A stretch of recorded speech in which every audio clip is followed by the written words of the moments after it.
یہ بات بھی انہوں نے کی ہے, انہوں نے کہا کہ انڈیا اور اسرائیل جو ہے وہ فنڈ کرتے رہے ہیں, اور ایک معاملہ ایسا ہے جس کی وجہ سے یہ حکومت جو ہے وہ چھپتی پھر رہی ہے, ورنہ یہ حکومت جو ہے گر جائے اگر الیکشن کمیشن فیصلہ کر دے.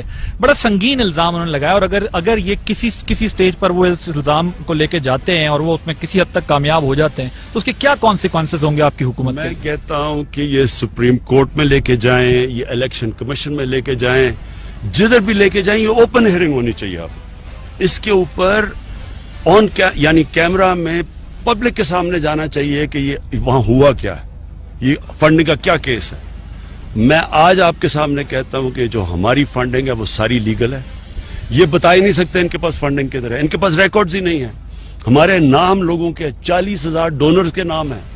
کبھی پاکستان کی تاریخ میں آج تک کوئی نہیں اس طرح کی فنڈ. ہمارے آڈیٹڈ اکاؤنٹس ہیں. اور یہ جو کہہ رہے ہیں فورن, یہ جو کہہ رہے ہیں کہ وہ جی اسرائیل اور وہ, میں اس لیے کہ اگر مجھے یہ خوف ہوتا تو میں کہتا کہ پبلک کے سامنے کرو سارے کیسز. دیکھیں انہوں نے یہ کہتے ہیں کہ اسکروٹنی کمیٹیز کو پریشرائز کیا گیا, ان کو انفلوئنس کیا گیا, اور اس کی وجہ سے یہ ڈیلے ہو گیا, ورنہ یہ 6-7 سال معاملہ نہیں لگنا چاہیے. دیکھیں اس کے پیچھے کچھ اور تھا. ان کا اپنا الیکشن کمشنر تھا پچھلا والا, ہینڈ پیکڈ, اور ایک جو پروز کر رہا تھا کہ تحریک انصاف کا اصل میں اس پارٹی کا سب سے بڑا دشمن تھا, وہ جا کے گیم کھیل رہے تھے ہمارے ساتھ. اس لیے ڈیلے ہو رہا تھا, وہ بدنیتی کے اوپر تھا. آج الیکشن کمیشن پہ ہمیں اعتماد ہے, کیونکہ یہ جو الیکشن کمیشن ہے ہم نے چوائس سے, یعنی ہمارا بھی انپٹ ہے, اپوزیشن اور گورنمنٹ کے مل کے کیا. پہلے تو ان کے اپنے تھے نا, اب ان کے سامنے سب رکھیں. اور میں اس لیے کہتا ہوں کہ یہ پبلک کے سامنے جانا چاہیے, لوگوں کے سامنے پتا چلے کہ ہماری یہ کیا کہہ رہے ہیں, کیا یہ یہودیوں نے دیا پیسہ, کیا یہ ہندوستان نے دیا, سب آ جائے گا سامنے. پچھلوں نے روکا کیسے تھا, پچھلے چیف الیکشن کمشنر نے اس کو روکنے میں کیسے کیا, یا اس کیس کو ڈریگ کرنے میں کیا رول پلے کیا؟ نہیں, وہ سارا ایشو اور تھا. سب سے پہلے تو یہ تھا کہ ایک آدمی جو پی ٹی آئی کا دشمن ہے وہ آ کے کیس ہمارے اکاؤنٹس پروب کر رہا ہے. یہ تو ہو ہی نہیں سکتا. وہ پوز کر رہا ہے کہ جی میں پی ٹی آئی کا پرانا ممبر, 10-8-9 سال پہلے ہوگا. وہ بدنیتی کے اوپر تھا. وہ مسئلہ سارا یہ تھا, اس میں ٹرسٹ ڈیفیسٹ تھا. تو آج ہم کہتے ہیں آ جائیں, سب کچھ سامنے, دودھ کا دودھ پانی کا پانی ہو. براڈ شیٹ بڑا کیس بن کے سامنے آیا ہے. براڈ شیٹ کے لیے آپ نے کمیٹی تو بنا دی, آپ ایگزیکٹ چاہتے کیا ہیں, وہ کمیٹی کیا کرے, اس کے ٹی او آرز تو دیکھے ہیں, لیکن آپ کیا چاہتے ہیں ایگزیکٹ, اس سے نکلے کیا؟ دیکھیں جی, سب سے پہلے تو براڈ شیٹ سمجھیں, یہ نہ ہمارا کوئی اس میں لینا ہے نہ یا دینا ہے. یہ جنرل مشرف نے بنائی, یہ ہائر کیا تھا. اس کے بعد اس آدمی نے نواز شریف کے ایسٹس, جو وہ کہتا ہے کہ تقریباً کتنا 800 ارب کے 800 ملین ڈالر کے قریب ایسٹس اس نے ڈسکور کیے. اور اس نے کہا کہ مجھے, انہوں نے کہا تھا کہ مجھے 20% کمیشن ملے گی.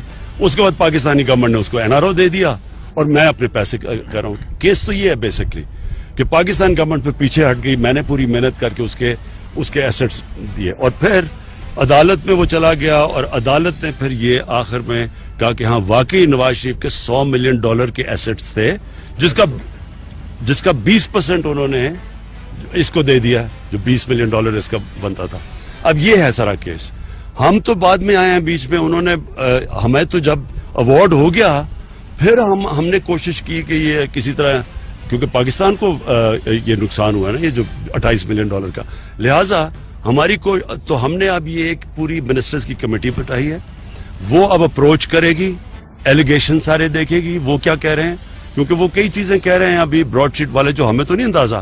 تو یہ اب پوری اور پبلک کے سامنے سب کچھ لے آئیں گے. کانٹریکٹ کا رینیول کریں گے, آپ کی گورنمنٹ کرے گی کہ جو مزید انہوں نے نشاندہی کی ہے پیسوں کی باہر وہ ہو سکے؟ وہ کہہ رہے ہیں, لیکن اس لیے جب تک کہ ایک ہائی پاورڈ منسٹریل کمیٹی جس میں ایک جج بھی ہیں, جس میں وکیل بھی ہیں, ان کو ہم کہہ رہے ہیں کہ آپ دیکھیں, اور وہ پھر فیصلہ کریں کہ آگے پروسیڈ پاکستان گورنمنٹ کیسے کرے گی.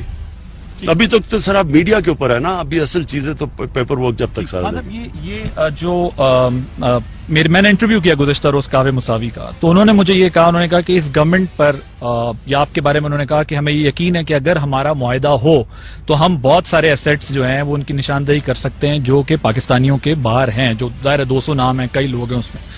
لیکن وہ یہ کہتے ہیں کہ یہ گورنمنٹ ہمارے ساتھ اس طرح تعاون نہیں کر رہی. اگر یہ گورنمنٹ ہمارے ساتھ تعاون کرے تو ہم ان کو آئیڈینٹیفائی کرتے ہیں. پھر وہ جو $1 ارب گیا ہے سنگاپور سعودیہ سے, اس کے بارے میں کچھ آپ بتائیں گے، کیونکہ وہ تو وہ کہتے ہیں کہ جی وہ ان کا کلیم ہے کہ یہ نواز شریف جو ہیں ان کے ہیں، تو اس پر آپ لوگ نہیں چاہتے کہ یہ کسی نتیجے پہ پہنچا جائے تاکہ وہ ریکوری ہو سکے؟ وہ کہتے ہیں کہ جب میں کسی سے ملا تو مجھے وہاں ڈیلیگیشن میں کسی نے کٹ بھی مانگا، اور آپ نے ذکر بھی کیا ظفر علی آپ سے بھی ملے. ظفر علی کو وہ براڈ شیٹ کا مانتے ہی نہیں ہے کہ وہ براڈ شیٹ سے ان کا تعلق ہے. وہ کس کیپیسٹی میں آپ سے ملے تھے؟ مجھے بھی نہیں ملا. مجھے ظفر علی نے یہ نہیں دیکھا وہ براڈ شیٹ کا ہے. وہ تو کوئی اسی طرح کے کوئی آئے کہ ہم آپ کے باہر ایسٹس، یہ جو چوری کیے ہوئے پاکستانیوں کے ایسٹس پڑے ہوئے ہیں وہ ہم آپ کے ڈسکور اور ہمیں کٹ دیا جائے. تو جو ہم نے پھر تھوڑی سی انویسٹیگیٹ کیا تو وہ لگا نہیں کہ وہ اتنی ریلائبل سورس ہے. لیکن میں دیکھیں دو چیزیں. ایک چیز تو یہ یقین کر لیں کہ پاکستانیوں کے اربوں ڈالر باہر پڑا ہوا چوری کا پیسہ. صرف یہی کر لیں کہ جو اسٹیٹ ڈپارٹمنٹ نے ایک سروے کی تھی کئی سال پہلے کہ تقریباً 10 ارب ڈالر سے اوپر ہر سال پاکستان میں منی لانڈرنگ ہو کے ملک سے باہر جاتا ہے. تو 20 سال اگر لگا لیں تو کم از کم 200 ارب ڈالر تو باہر پڑا ہوگا. اب اس کو کیسے ریٹریو کرنا ہے؟ کیا یہی فرم ہے؟ کیا ان کے پاس کوئی ایسے ڈیٹا ہے جس کے اوپر ہم جا سکتے ہیں؟ اس لیے یہ ہم نے منسٹریل کمیٹی بنائی ہے. ٹھیک ہے. تو یہ جو بات ہو رہی ہے کہ جو پیسہ ایمبیسی کے اندر، ہائی کمیشن کے اندر رکھا گیا، آپ کو ریگریٹ ہے کہ یہ واقعی کیوں؟ یہ تو چاہتے تو اتنا ہسٹری یہ بتاتی ہے کہ اتنا پیسہ رکھا نہیں جاتا. یہ جو پیمنٹ ہوئی ہے اس کے اوپر آپ کی کوئی ہے ریزرویشنز کی؟ کیوں پاکستان کی طرف سے ایک دم اتنی پیمنٹ کر دی گئی وہاں؟ اگر پیمنٹ نہیں کرتے تو اس کا دن کا ہمیں سود 5000 پاؤنڈ پڑ رہا ہے. یعنی ایوارڈ تو ہو چکا ہے عدالت میں، ہمارے سے آنے سے پہلے ایوارڈ ہو چکا ہے. اگر آپ پیمنٹ نہیں کرتے ان کو تو ہر روز انٹرسٹ سود ہماری گورنمنٹ پہ 5000 پاؤنڈ کا لگ رہا ہے.